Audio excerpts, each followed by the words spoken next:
2 a.m. knocks never bring good news.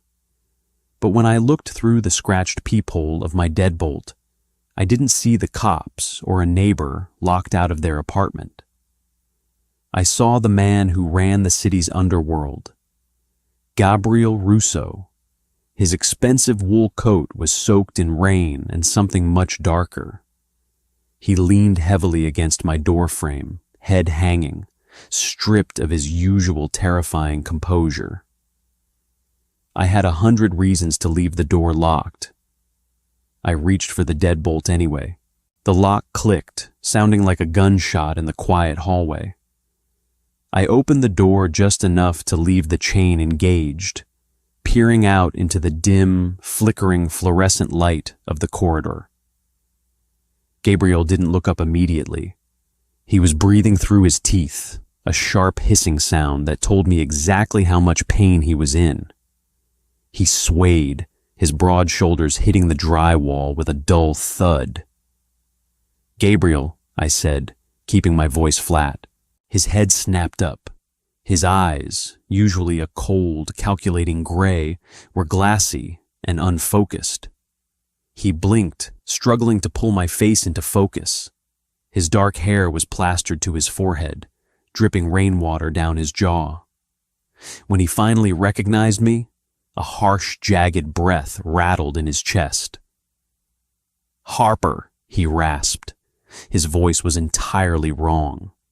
It lacked the smooth, velvet threat that usually commanded rooms. It was thick with cheap whiskey and physical agony.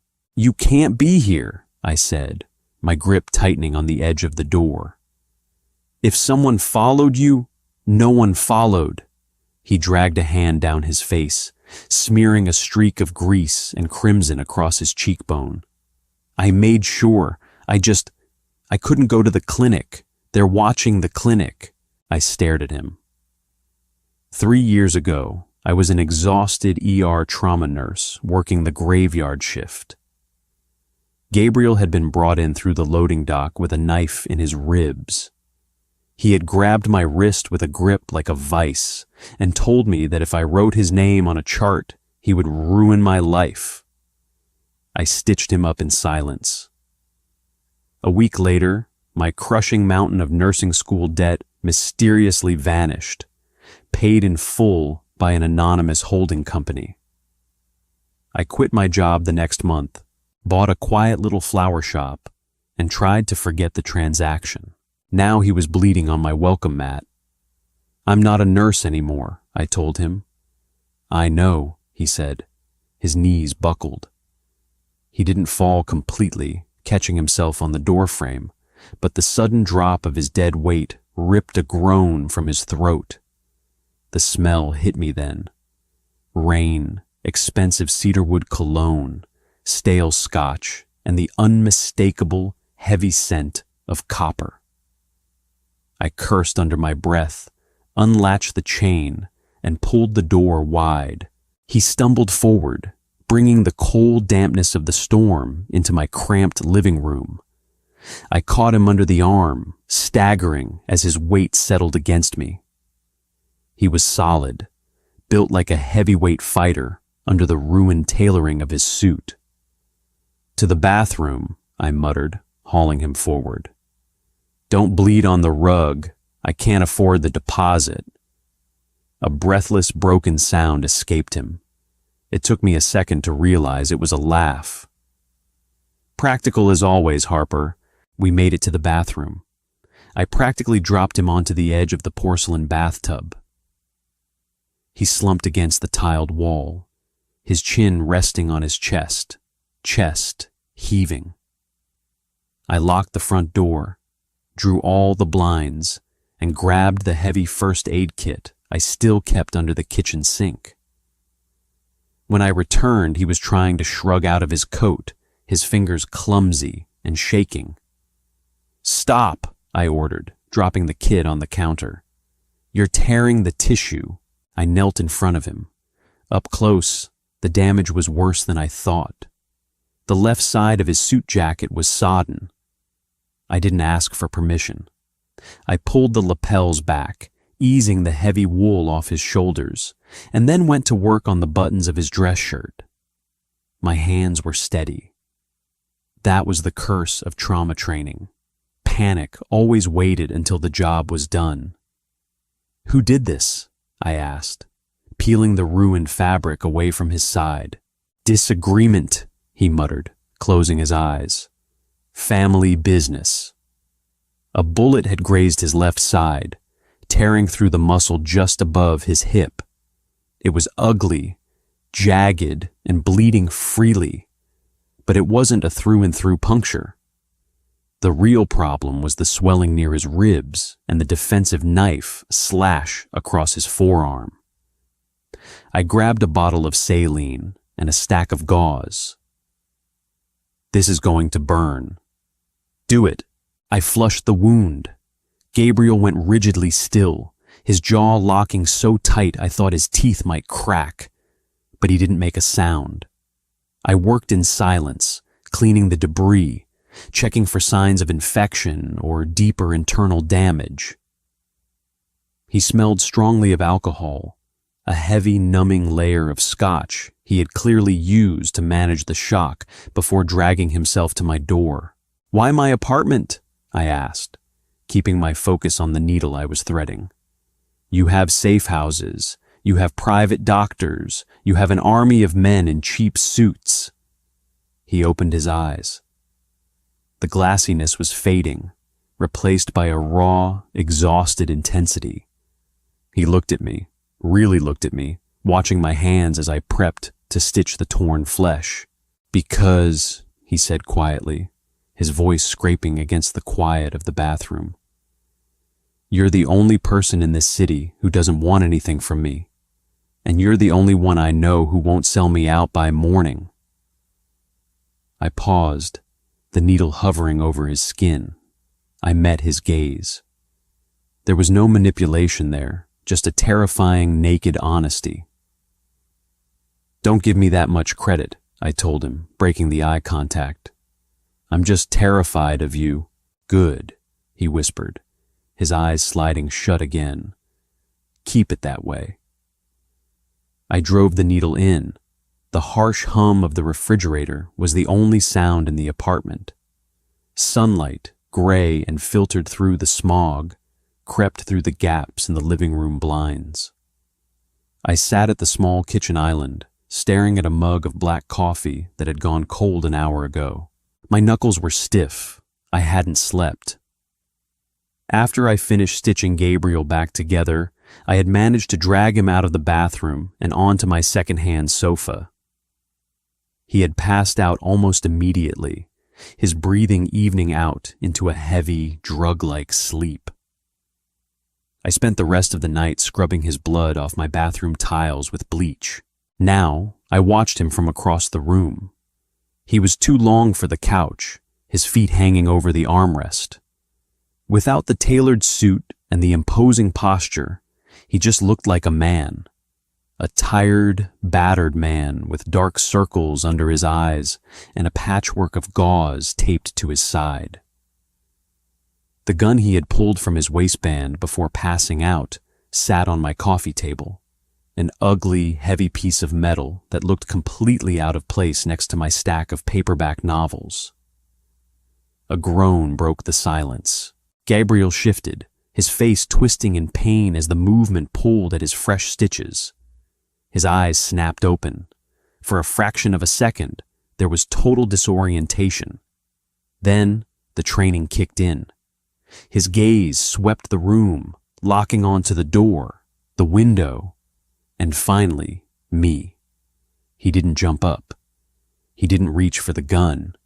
He just let out a long, slow breath and pushed himself up into a sitting position, favoring his right side. "Morning," I said, my voice dry. He ran a hand through his messy hair, wincing slightly. "What time is it?" "Past 8. Your suit is ruined. I threw it in a trash bag. You owe me for the bleach, the lidocaine, and my time." A faint, tired smile touched the corner of his mouth. He looked at the gun on the table, then at me. "You didn't call anyone," If I called the cops, you'd kill me. If I called your enemies, they'd kill me to get to you. I prefer my apartment without bullet holes in the drywall. I stood up, taking my cold coffee to the sink and pouring it down the drain. There are clean sweatpants on the chair. They belong to my ex. They'll be tight, but they're better than walking out of here in your boxers. Gabriel watched me, his gaze tracking my movements with a quiet intensity that made the hair on the back of my neck stand up. He was entirely sober now. The vulnerability of the night before was gone, locked behind a steel door. "I'm not leaving yet," he said. I stopped wiping the counter and turned around. "Yes, you are. I stitched you up. I paid my debt from 3 years ago. We're done." "We're not done, Harper." He leaned forward, resting his elbows on his knees. The movement was deliberate, calculating. The people who did this, they weren't a rival family. They were my own men. A cold spike of dread hit my stomach. I threw the dish towel onto the counter. "I don't care. I don't want to know. I am not part of your world, Gabrielle. I sell tulips and hydrangeas. I listen to true crime podcasts. I don't harbor fugitive mob bosses. Someone on my payroll has been poisoning me," he continued, ignoring my outburst completely. His voice was conversational, which somehow made it worse. "Small doses. Heavy metals, likely. I've been getting weaker for months. Last night, they decided I was weak enough to finish off with a bullet. They missed." "Fascinating," I snapped, crossing my arms. "Take it up with HR. Now get out." He stood up, even injured, even wearing my ex-boyfriend's faded gray sweatpants. He commanded the room. He closed the distance between us in 3 long strides, stopping just inches away. I had to tilt my head back to look at him. Up close, I could see the pale sheen of sweat on his forehead, the physical toll of just standing upright. But his eyes were like flint. "I can't go to my doctors," he said, his voice dropping to a low, dangerous register. "They're compromised. I can't go to my lieutenants. I don't know who bought them. The only person I know who isn't inside my circle, who possesses the medical knowledge to flush this poison out of my system, is you." "No." I stepped back, hitting the edge of the kitchen counter. "Absolutely not. I have money, Harper, more than you can comprehend. I don't want your money. It's soaked in blood. Then do it to survive," he said softly, leaning down slightly so we were eye to eye. "Because if I walk out that door right now, whoever is hunting me will eventually find out I came here. And they won't leave loose ends. If I die, you die." The air in the room felt suddenly too thin to breathe. I stared at him, looking for a bluff, looking for any sign that he was just trying to scare me into compliance. I found nothing but cold, hard reality. He wasn't threatening me. He was stating a fact. "I need you," Gabriel said, the words heavy and absolute. "Keep me alive for the next 2 weeks while I root out the traitor, and I swear to you, I will make sure you are untouchable for the rest of your life. Turn me away, and we're both dead before the end of the month." I looked at the bloodstain still faintly visible on my rug. I looked at the dark, exhausted eyes of the most dangerous man in the city. God help me, I was going to do it. My apartment was 500 square feet of cheap linoleum and thin walls. It had barely been enough space for me and my potted ferns. With Gabrielle Russo taking up the living room, the walls felt like they were actively closing in. He spent the first 2 hours making phone calls. Not on his phone, that was currently smashed to pieces in the dumpster behind my building. He used a thick, unbranded burner he pulled from the lining of a secondary hidden pocket in his ruined suit trousers. He spoke in low, clipped Italian. I didn't need a translator to understand the tone. He was shifting pieces on a chessboard, isolating his loyalists from his suspects without tipping his hand that he was wounded. I spent those 2 hours turning my kitchen into a makeshift triage center. I need a list of your symptoms, I said, dropping a legal pad onto the coffee table. Everything you felt over the last 3 months, headaches, metallic taste, numbness, gastrointestinal issues. Don't leave out a single ache, or I might give you the wrong chelating agent and stop your kidneys. Gabriel hung up the burner and tossed it onto the sofa cushions. He looked awful. The adrenaline from the night before had completely evaporated, leaving him hollowed out. A fine tremor shook his left hand. Fatigue, he started, his voice rough. Started in late October.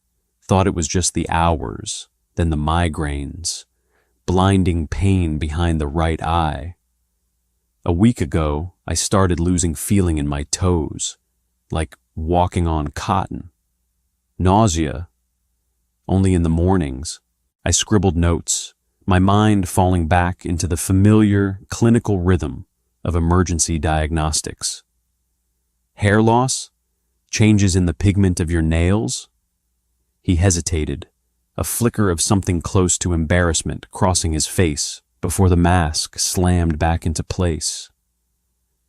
Some thinning, and there are white lines across my fingernails. I noticed them Tuesday.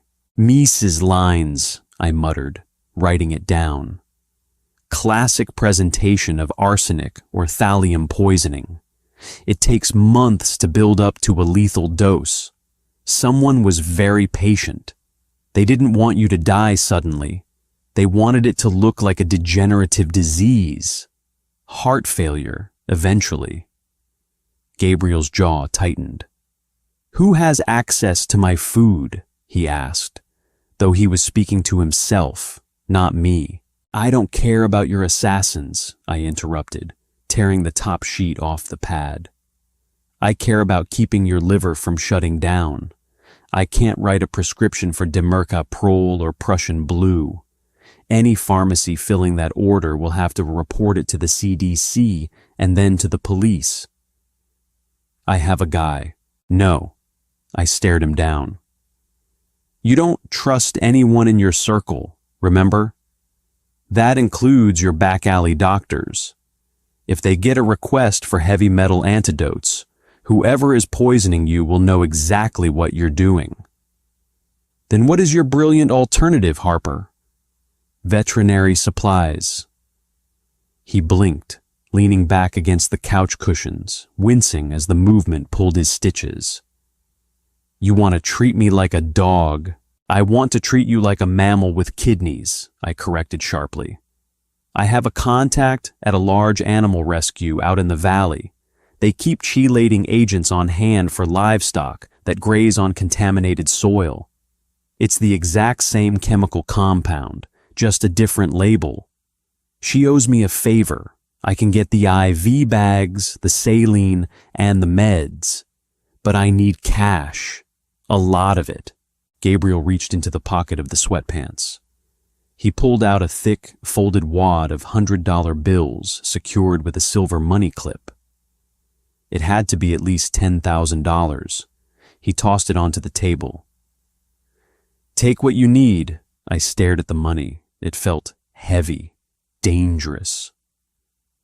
Touching it felt like crossing a line I couldn't uncross. I picked it up anyway, peeling off 20 bills and leaving the rest on the wood. Lock the deadbolt after I leave, I told him, grabbing my keys and a heavy wool coat. Don't look out the windows. Don't answer the door, even if they say it's the building manager. If you bleed through the gauze, apply pressure. Don't just let it ruin my upholstery. Harper. I stopped with my hand on the doorknob, looking back. He was watching me with that same unsettling, intense focus from the night before. "Be careful," he said. It wasn't a threat. It sounded entirely too much like a plea. I didn't answer. I walked out, locking the door behind me, and took the stairs 2 at a time. The paranoia hit me the moment I stepped onto the street. The city looked different today. Every parked sedan looked like a surveillance vehicle. Every man in a dark coat looked like a hitman. I kept my head down, pulling my collar up against the biting wind, and walked toward the subway. The transaction in the valley took 4 hours. The veterinarian, a stoic woman named Sarah, didn't ask why I needed 2 liters of DMSA and a box of heavy-gauge IV needles.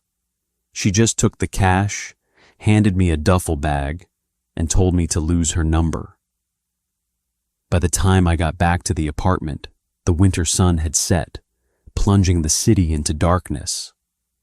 I unlocked the door, calling out my name so Gabriel wouldn't shoot me. The apartment was pitch black. The heavy metallic smell of sickness hung in the air. "Gabriel?" A muffled, ragged sound came from the bathroom. I dropped the duffel bag and ran. He was on the floor, doubled over the toilet, violently emptying his stomach. The tremor in his hands had spread to his entire body. He was shaking so hard, his shoulders hit the edge of the porcelain bathtub. His skin was gray, covered in a cold, clammy sweat. The poison was accelerating. His body was crashing. I didn't hesitate.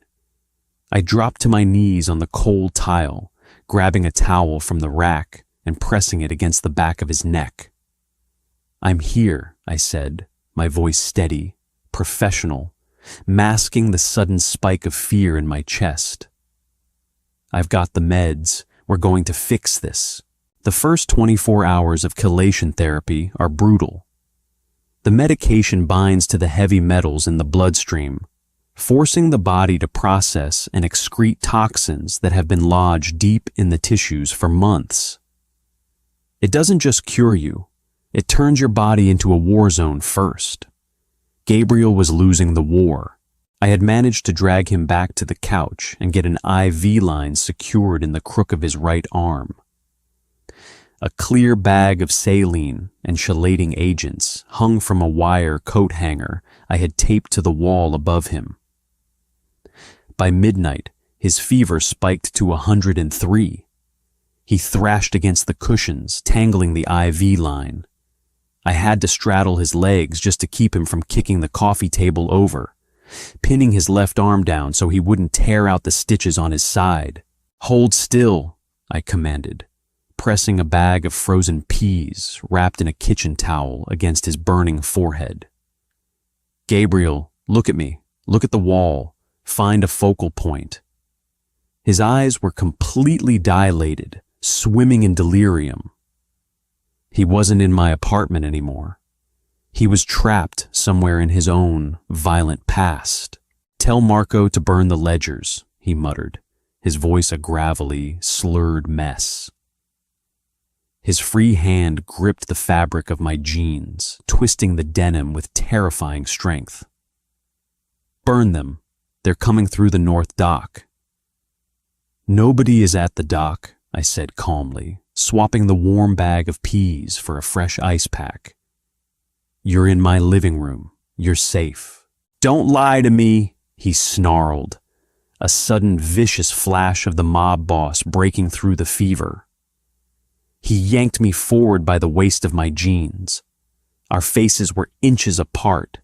I could feel the heat radiating off his skin. "Everyone lies. My father lied. My brother lied. Look what happened to them." I didn't pull away.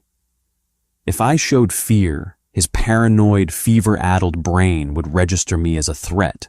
"I'm not lying," I said, keeping my voice low and even. I reached up and carefully placed my hand flat against the center of his chest. His heart was hammering, a frantic, irregular rhythm against his ribs. My name is Harper. You came to me for help. I'm flushing the poison out of your system. You are going to live." Gabriel stared at me. The manic energy slowly drained out of his eyes, replaced by a profound, agonizing exhaustion. His grip on my clothes loosened, his hand falling limply to his side. "Harper," he breathed, the word breaking in the middle. "Yeah, just me." He closed his eyes, his head rolling back against the armrest. "It hurts." The admission was so quiet, I almost missed it. The man who ordered executions without blinking, who commanded an empire of fear, was reduced to a raw, shaking nerve in my living room. It was the most deeply human thing I had ever seen him do. "I know," I said softly. I took a washcloth, dipped it in a bowl of ice water, and began wiping the sweat from his neck and collarbones. "The medication is pulling the arsenic out of your marrow. It's going to feel like your bones are made of broken glass, but it means it's working." For the next 4 hours, I didn't leave his side. I monitored his pulse, checked the IV drip rate, and kept replacing the cold compresses. Sometime around 4 a.m., the thrashing stopped. His breathing deepened, losing that jagged, desperate edge. The fever broke, leaving his skin cool and pale. I slumped against the base of the couch, sitting on the floor with my knees pulled to my chest. Every muscle in my body ached. I rested my forehead on my knees, allowing myself exactly 60 seconds to close my eyes. A heavy, warm hand rested on the top of my head. I flinched, my head snapping up. Gabriel was awake. He looked terrible, hollowed out and bruised, but his eyes were entirely clear. The fever was gone. He didn't move his hand. His fingers rested lightly against my hair. It was a terrifyingly gentle touch for a man whose hands were built for violence. "You stayed," he said. His voice was a raspy whisper. "I told you I would." I didn't move away from his touch. I told myself I was just too tired to pull away, but the truth was, the heavy weight of his hand felt oddly grounding in the chaotic wreckage of the night. "You could have let me die." Gabriel's thumb brushed the edge of my temple. "You could have taken the cash on the table, walked out, and never come back. I was unconscious. I couldn't have stopped you."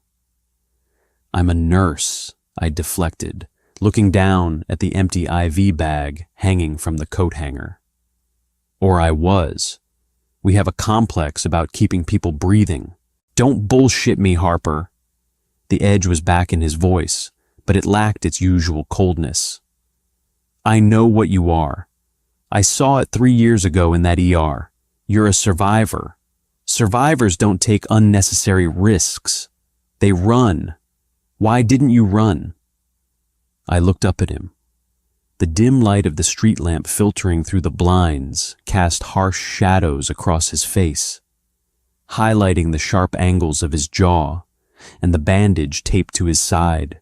"Because running means looking over my shoulder for the rest of my life," I told him, brutally honest. "And because when you showed up at my door, you weren't the boss of a crime family.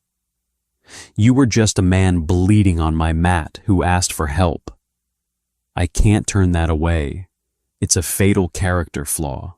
Gabriel watched me for a long time. The silence in the apartment felt heavy, charged with something I didn't want to name. He finally let his hand drop from my hair, letting his arm rest on the edge of the cushion near my shoulder. "I owe you my life, twice now." "I'll add it to your tab," I said, forcing a dry smile. I pushed myself up from the floor, my joints popping in protest.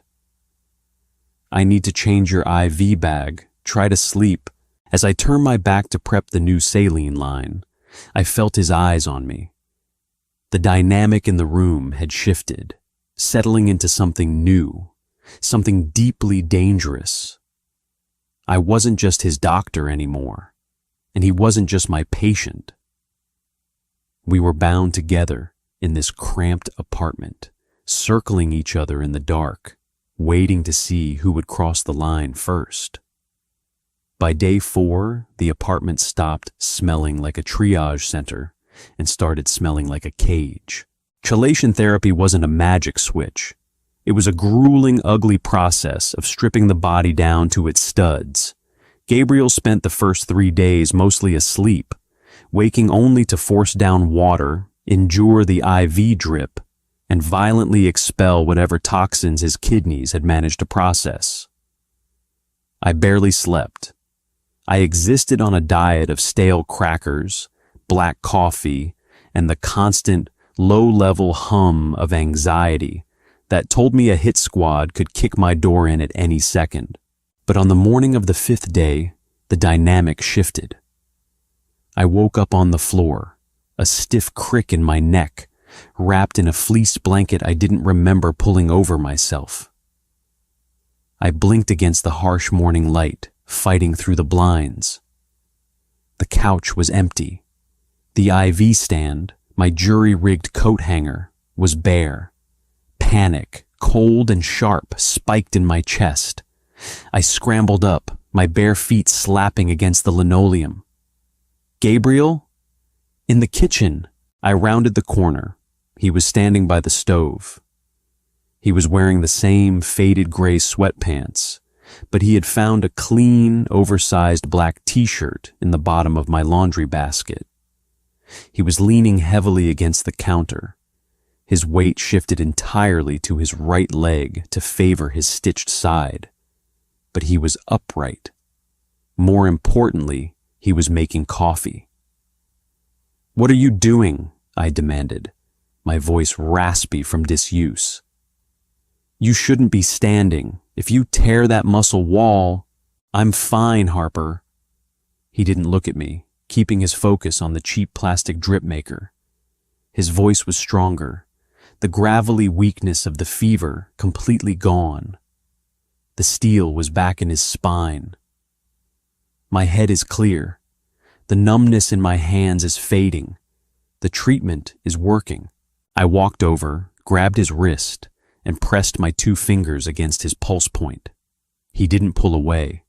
He just watched me, his gray eyes tracking my face with an unblinking intensity.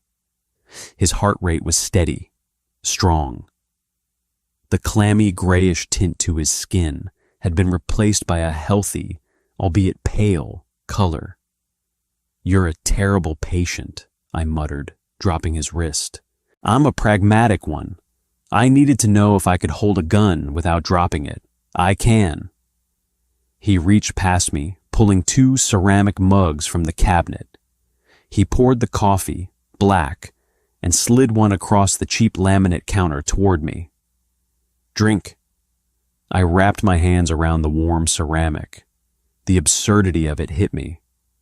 The most lethal man in the city was standing in my cramped kitchen, pouring Folgers into a chipped mug that said, "World's okayest plant mom." "You made phone calls last night," I said, taking a sip. It was awful, bitter, and burnt, but the caffeine hit my bloodstream like a live wire. "While I was asleep," Gabriel's jaw tightened. The domestic illusion vanished in a fraction of a second, replaced by the cold, calculating predator I had opened the door to days ago. "I did." "Did you find your traitor?"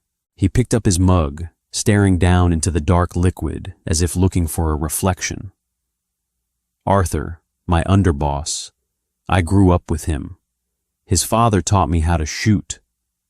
He said it without a trace of emotion. It was a sterile presentation of a fact. But I saw the white-knuckle grip he had on the handle of his mug. "I'm sorry," I said, and to my surprise, I actually meant it. Gabriel scoffed, a short, harsh sound. "Don't waste your pity, Harper. In my world, loyalty is just a lease." Arthur thought my lease was up. He noticed the symptoms. He knew I was getting weaker. He just didn't know I figured out he was the one slowly poisoning the scotch in my private office. What happens now? Now, he said, turning his head to look at me. I wait 3 more days. Let the final cycle of the medication flush the rest of the heavy metals. I get my strength back, and then I leave this apartment, and I tear his life down to the foundations. The absolute certainty in his voice made the hair on my arm stand up. I set my mug down. Suddenly, the reality of what was coming crashed over me. When he left, this fragile bubble we existed in would pop. He would go back to being a monster, and I would go back to being a florist with a bleach-stained rug. I need to check your stitches, I said, abruptly changing the subject. I didn't want to talk about murder before I'd finished my coffee. Gabriel didn't argue. He set his mug down and grabbed the hem of the black t-shirt, pulling it over his head in one smooth motion. He tossed it onto the kitchen island. I stepped closer. His torso was a map of violence. Old scars cut pale lines across his tanned skin, a physical history of the life he led. But my focus was on his left side. The bruising around the gunshot wound had blossomed into ugly shades of yellow, deep purple, and sickly green, spreading across his ribs and down toward his hip. I reached out, lightly tracing the perimeter of the bruised tissue. His abdominal muscles instantly locked tight under my fingertips. "Does this hurt?" I asked, keeping my voice clinical. "No." His voice was a low, tight rasp. I checked the black nylon thread. The skin wasn't red or inflamed. No signs of infection. The tissue was knitting together perfectly. "The stitches are holding, but the bruising is deep. You took a heavy kinetic impact. If you get into a physical fight next week, you'll likely rupture a blood vessel." "I'll keep it in mind," he murmured. He didn't step back. I realized my hands were still resting against his bare stomach. I could feel the steady, powerful rhythm of his breathing. The kitchen was too small. The air felt thick, heavy with an electric charge that had absolutely nothing to do with heavy metal poisoning or Mafia betrayals. I looked up. Gabriel was staring down at me. The distance between us was virtually non-existent. For days, I had touched him constantly, taking his temperature, wiping his sweat, threading needles through his flesh. But that was a nurse touching a patient. This was different. This was a man looking at a woman, recognizing exactly how trapped they were together, and deciding he didn't care. "You should put your shirt back on," I whispered. He didn't move. He reached up, his large, calloused hand brushing a stray lock of hair behind my ear. His thumb lingered against my jawline. The touch was so gentle, it was devastating. "I will," he said softly, his gaze dropping briefly to my mouth before snapping back to my eyes. In a minute. We existed in a dangerous, quiet stalemate for the next 48 hours. The physical boundary between us had been breached in the kitchen, but neither of us acknowledged it. We couldn't. Survival required absolute focus, and acknowledging the heavy, suffocating tension that filled my apartment felt like pulling the pin on a grenade. Gabriel's recovery accelerated. The man who had been shivering on my floor a week ago was gone. He spent his days pacing the 500 square feet of my apartment like a caged apex predator. He did quiet, deliberate push-ups on the rug, testing his strength, stopping only when the pain in his side forced a sharp hiss through his teeth. He cleaned and reassembled the heavy Glock 19 he had brought with him, the metallic snick-clack of the slide becoming the soundtrack to my evenings. It was day 8. The final IV bag was empty. I pulled the needle from his vein, pressing a cotton ball down on his inner arm and securing it with a piece of medical tape. "That's it," I said, tossing the empty plastic tubing into the designated trash bag. "The chelation is done. Whatever trace amounts of heavy metals are left, your liver can handle on its own. The stitches can come out in 3 days. You don't need me anymore." Gabriel rolled his sleeve down, buttoning the cuff. He had abandoned the sweatpants for his own tailored trousers, which I had managed to clean, and a dark button-down shirt I'd bought for him at a discount store 3 blocks away. He looked entirely like himself again, imposing, sharp, and terrifyingly composed. He looked at me, his expression unreadable. "Don't speak for me, Harper. You have no idea what I need." I turned my back to him, gripping the edge of the kitchen counter. "You need to kill Arthur. You need to take your city back. And I need to go back to my shop and figure out how to pay this month's commercial lease." "I told you," Gabriel's voice dropped, stepping closer until I could feel the heat radiating off his body just behind my shoulder. "You are never going to worry about money again. You are under my protection. For life. I don't want to be a mob boss's pet project." I spun around, instantly regretting it when I realized how close he was. I had to look sharply up to meet his eyes. "I don't want blood money. I fixed you. We are square. When you walk out that door, we go back to pretending we don't exist to each other." His eyes darkened, a storm rolling in over the gray. He stepped directly into my space, backing me flush against the counter. He planted one hand on the laminate next to my hip, trapping me. "Do you really think that's going to happen?" he asked, his voice a low, vibrating hum that settled deep in my chest. "Do you think, after spending 8 days bleeding on your floor, watching you fight to keep my heart beating, I can just walk out of here and forget the address?" "You have to," I breathed, my heart hammering against my ribs. "I don't have to do a goddamn thing," he said. He raised his other hand, cupping my face. His thumb traced the dark circles under my eyes, the physical proof of what keeping him alive had cost me. "You saved me, Harper. You looked at a dead man walking and you dragged him back. You belong to me now, just as much as I belong to you." "Gabriel, don't what?" He leaned in, his lips hovering mere millimeters from mine. I could taste the mint and coffee on his breath. "Don't tell you the truth? Don't point out that your pulse is racing just as fast as mine? You pretend you're terrified of me, but you didn't run. You never ran." I closed my eyes. I wanted to push him away. I needed to push him away. But my hands flat against his chest weren't pushing. My fingers were curled into the fabric of his shirt, holding him right exactly where he was.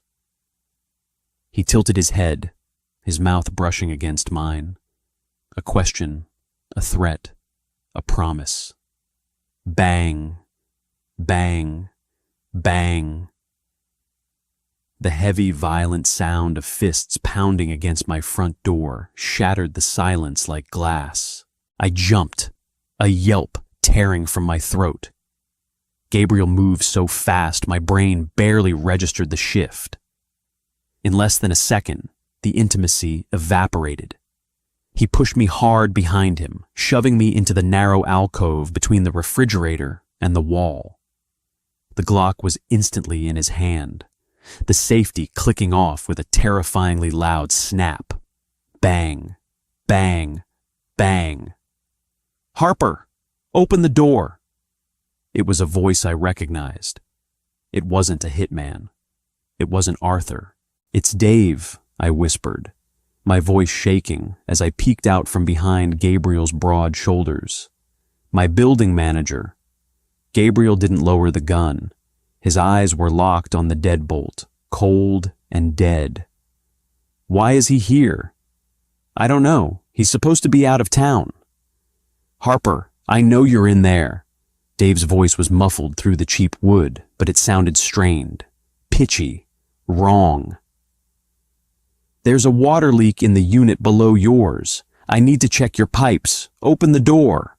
Gabriel's jaw locked. He looked back at me, his eyes performing a rapid, brutal calculation. It's a trap, Gabriel said, his voice entirely devoid of emotion. What? No, Dave is just an old man. Dave has a gun pressed to his spine, Gabriel interrupted, stepping backward toward the kitchen, keeping his body positioned squarely between me and the front door. Listen to the cadence of his voice. He's reading a script. They found us. The floor seemed to drop out from under me. The walls of the cage had finally collapsed inward. Arthur, I breathed. Get your shoes, Gabriel ordered, his voice cracking like a whip. The mob boss was fully in command now. There was no room for negotiation. Grab your coat. Do not pack a bag. We are leaving through the fire escape. Right now. The heavy steel of my bedroom window fought me. Layers of cheap, painted-over landlord special sealed the frame tight, a stubborn refusal to open that usually frustrated me every July. Now, it was going to get me killed. Bang! Crack! Wood splintered in the living room. The deadbolt was giving way. Move! Gabriel hissed. He didn't wait for me to step back. He simply grabbed the collar of my winter coat, hauled me aside, and drove the heel of his heavy leather boot directly into the locking mechanism of the window. The wood shattered. Glass spiderwebbed across the lower pane. He grabbed the rusted handles and shoved upward with a brute, violent force that completely disregarded the fresh stitches in his abdomen. The window shrieked open, letting in a blast of freezing January air. Out, he commanded, keeping the Glock raised toward the bedroom door. Do not look down, just climb. I scrambled over the sill, my hands scraping against jagged splinters. The metal grid of the fire escape was freezing, biting through my socks before I could properly shove my feet into the boots I held in my hands.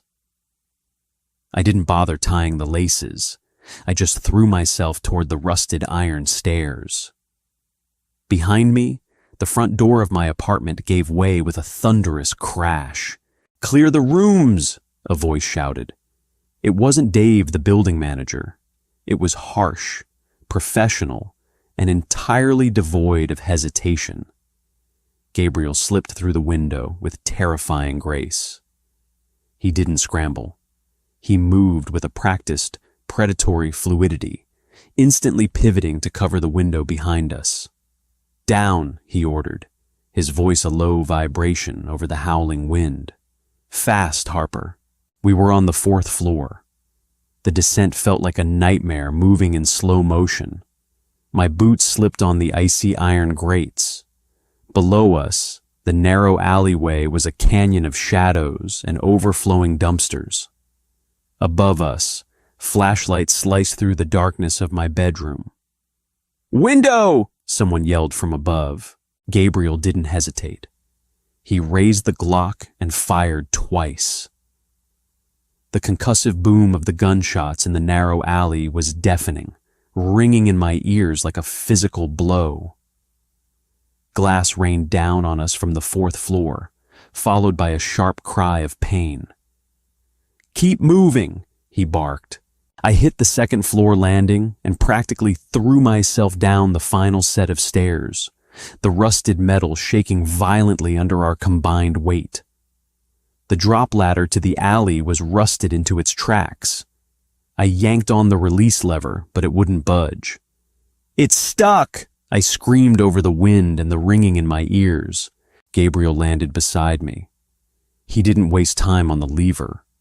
He grabbed the heavy iron side rail, braced his right leg against the landing, and kicked the locking mechanism. Metal groaned, snapped, and the ladder slammed down to the concrete below with a massive crash. Go! I scrambled down, my palms tearing on the cold iron. My boots hit the pavement, sending a shockwave up my knees. Gabriel dropped down beside me a second later, entirely skipping the bottom half of the ladder. He hit the ground in a crouch, instantly bringing the weapon up to scan the mouth of the alley. Left, he said, grabbing my arm and yanking me forward. We ran. The cold air burned my lungs, tasting like exhaust and ozone. I had spent 3 years working 12-hour shifts in an ER, constantly on my feet, but this was a completely different kind of exhaustion. This was pure, unadulterated terror flooding my nervous system. We rounded a corner, diving into a secondary alley, just as the screech of tires echoed down the main street. A black SUV slammed on its brakes in front of my building. Doors opened. Men poured out, weapons drawn. Gabriel pressed me flat against the damp brick wall of the alley, throwing his body over mine to conceal me in the deepest part of the shadow. His breathing was heavy, ragged. I could feel the heat radiating off him. He was operating purely on adrenaline, pushing a body that was still recovering from severe trauma to its absolute breaking point. They have the front and the back, he whispered, his lips grazing my ear.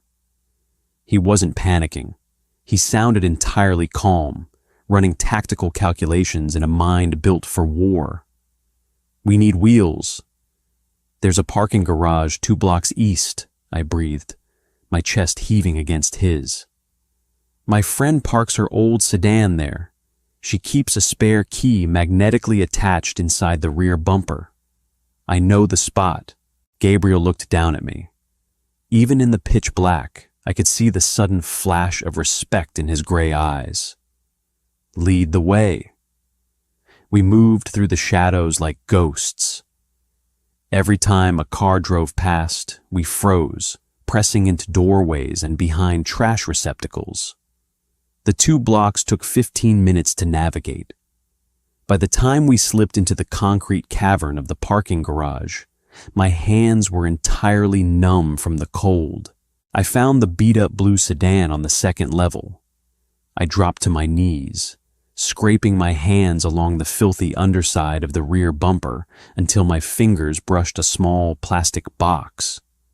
I popped it open, pulling out the dull silver key. Got it, I whispered, standing up. Gabriel took the key from my trembling fingers. He unlocked the doors, practically throwing me into the passenger seat before sliding behind the wheel. The engine choked, sputtered, and finally roared to life, a loud, obnoxious sound in the quiet garage. He threw it into drive. We tore out of the structure just as 2 men in dark coats ran into the entrance. Gabriel didn't swerve. He accelerated directly toward them. They dove out of the way at the last possible second, cursing into the night as we smashed through the wooden exit barrier and launched into the empty city streets. Gabriel drove like a man entirely detached from the concept of fear.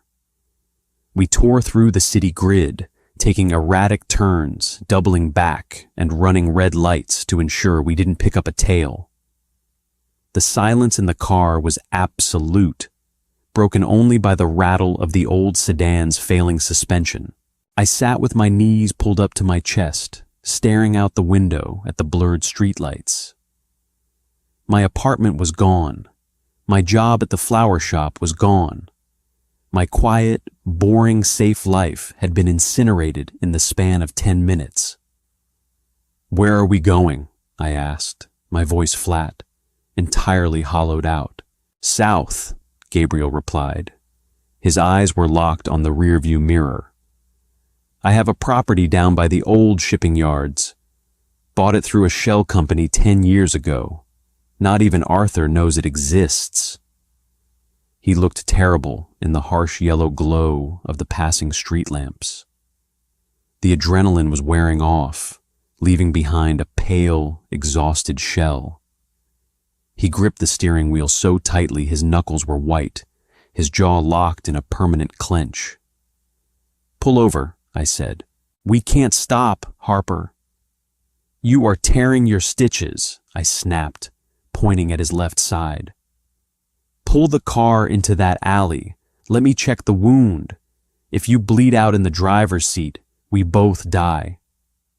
He shot me a dark look, but he hit the brakes, swinging the sedan violently into a narrow gap between two abandoned commercial buildings. He killed the headlights, plunging us into total darkness. "Turn on the dome light," I ordered, unbuckling my seatbelt and leaning over the center console. Gabriel hit the switch. The dim yellow light illuminated the interior. I unbuttoned the lower half of his shirt, pulling the fabric away from his side. A dark crimson stain had seeped through the white gauze, spreading out like a morbid watercolor painting. I swore under my breath. The lower sutures tore. "You're leaking, not heavily, but enough." "Wrap it," he muttered, closing his eyes and letting his head rest back against the seat. "Tear a strip from my shirt, bind it tight. I just need it to hold for another 20 minutes. I did what he asked. I didn't have sterile supplies. I just had the raw instinct to stop the damage. I tore a long strip from the tail of his button-down, wrapped it tightly around his waist over the gauze, and knotted it violently. He let out a sharp hiss of pain, his hands gripping the steering wheel until the plastic groaned, but he didn't pull away. "Hold on," he said, throwing the car back into drive. We reached the shipping yards 20 minutes later. The area was a sprawling wasteland of rusted shipping containers, broken asphalt, and towering cranes silhouetted against the night sky. Gabrielle navigated the maze of metal boxes blindly, pulling up to a massive corrugated iron warehouse at the very edge of the water. He killed the engine. "We're here." He reached under the dashboard, hit a hidden remote, and the heavy metal door of the warehouse began to roll up with a screeching mechanical groan. He drove us inside, waiting for the door to shut entirely before turning on the headlights. The warehouse wasn't empty. It was a fully stocked off-the-grid bunker. There were cots, crates of bottled water, and a long steel table loaded with things I entirely refused to look at too closely. The air smelled like dust, gun oil, and damp concrete. Gabriel stepped out of the car.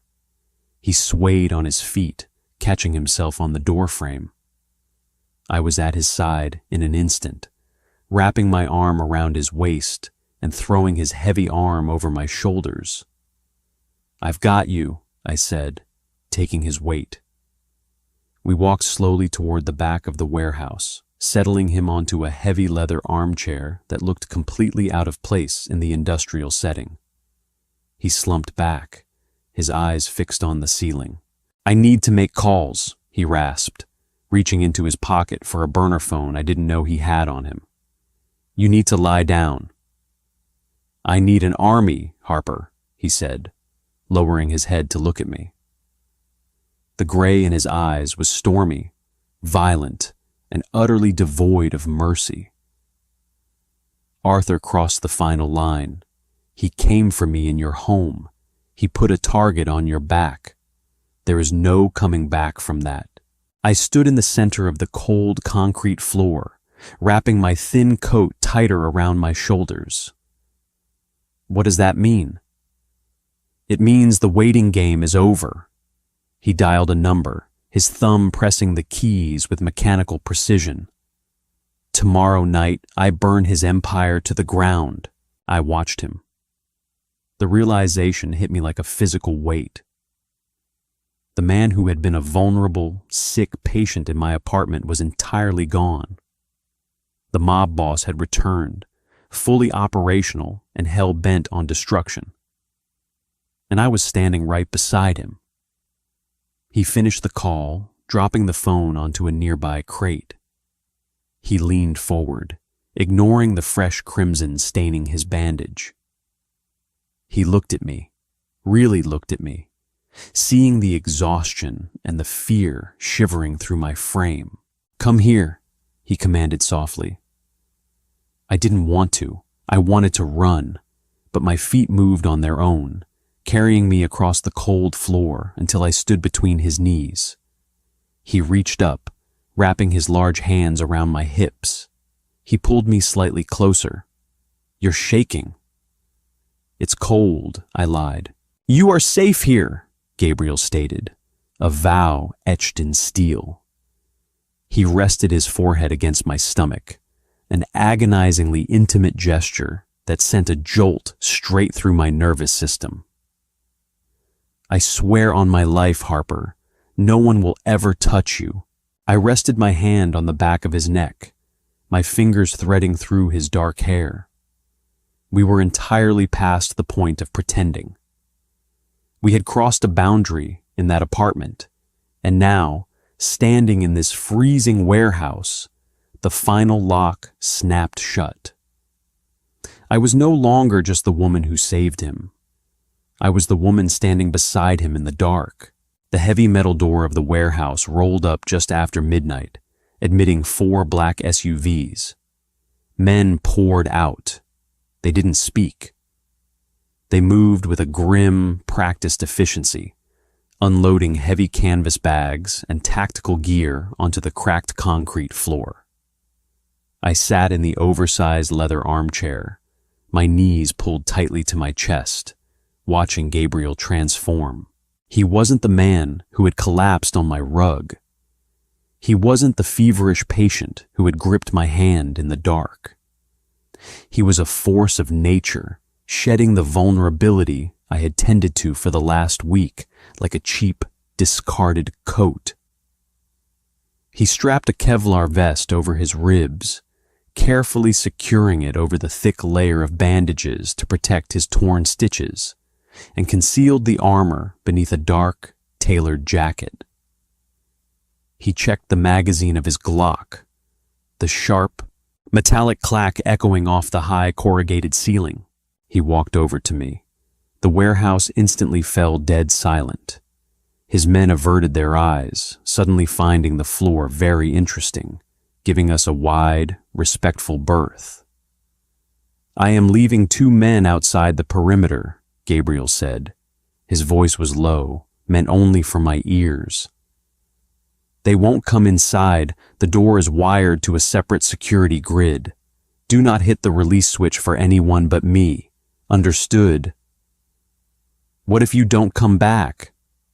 The question slipped out before I could stop it. Gabriel crouched in front of the chair, ignoring the strain it put on his injured side.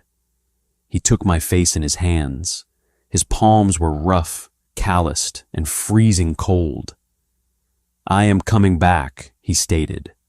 There was no hesitation, no room for doubt in his gray eyes. "Arthur dug his own grave the moment he sent men to your apartment. Tonight, I'm just putting him in it."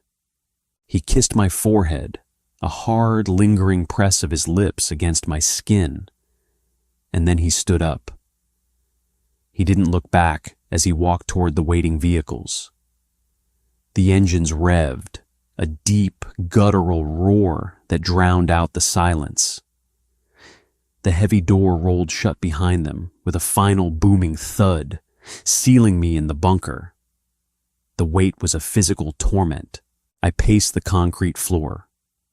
I boiled water on a small camping stove, burning my tongue on instant coffee that tasted like battery acid. I counted the rusted bolts on the steel support beams. 142.